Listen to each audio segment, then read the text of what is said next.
One of the best JRPGs of the early 2010s got a graphical and functional overhaul and is back in the Olymp of JRPGs. The Definitive Edition only has updated graphics and a lot of really necessary quality of life changes. The main story, quests, and music are basically unchanged. But this version got an expansion with a future connected expansion.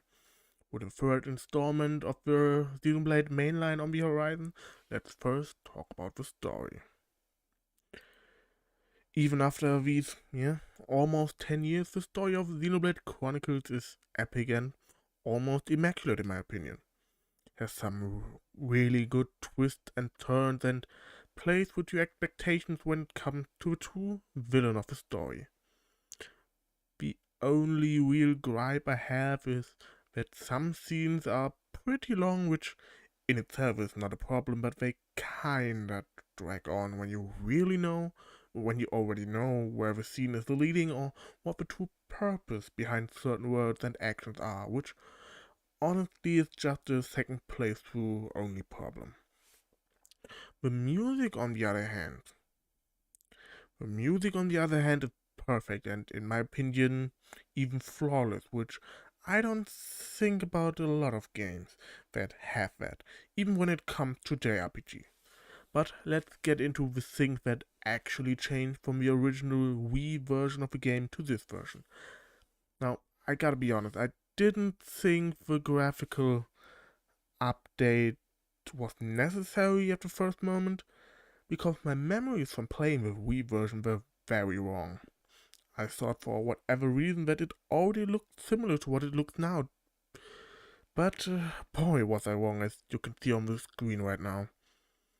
It is actually an amazing and justified uh, upgrade, especially concerning the faces and facial animations.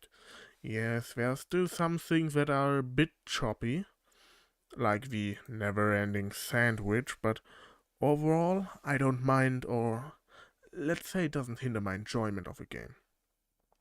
There also are some really, really nice quality of life changes that were made, and especially the added lines of the minimap for side quests and finding side quest relevant items or persons were much better. They even improved some of the wonky side quest stuff from Xenoblade 2, like the compass, which sometimes complicated things more than helping it. But to sadly also name a major critic I have, which I realized when playing it for the second time, it was that some characters of the main party haven't gotten a lot of interaction with one another outside of heart to heart, as well as reclining relevance the longer they are in the party. This is sadly especially notable with Riki and Dunban. Outside of one or two scenes after the joining arc, they really weren't present during the later part of the story. Maybe the cast was just a tad too big because I think they improved this in the second game and are probably improving that even more in the new game, which will release on Friday, since the party dynamic and relations seem to actually be a point of conflict in the game and its story, but we will see on Friday. Now, regarding the future connected content, it was really not that great.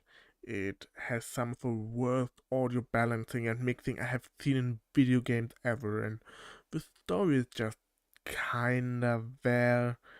As of now, I obviously don't know yet if future connectors will be necessary to understand the third game, but with a name like that and the release timing, one would presume so.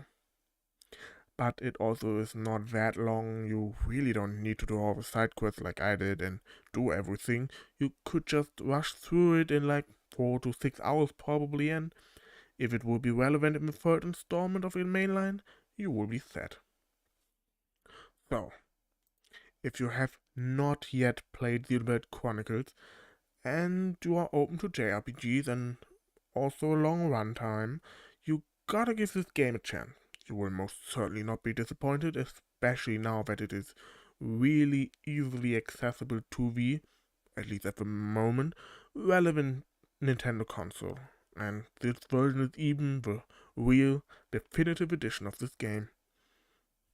Now, before the video ends, just a small note.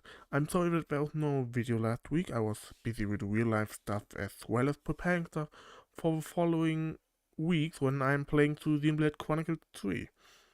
I'm set with with my Star Wars in retrospect series until like the end of September, so I kinda got a head start on that. Since last week there was no video, tomorrow will be the Star Wars video that was supposed to come out last week. On Wednesday I will upload a review for Xenoblade Chronicles 2, and Friday will be the next Star Wars video. Thanks for watching. I hope you enjoyed this video or it helped you convince you to give the Xenoblade series or the first game a chance. So subscribe to the channel to be notified when another video drops, and leave a like if you enjoyed this video. See you tomorrow. Bye.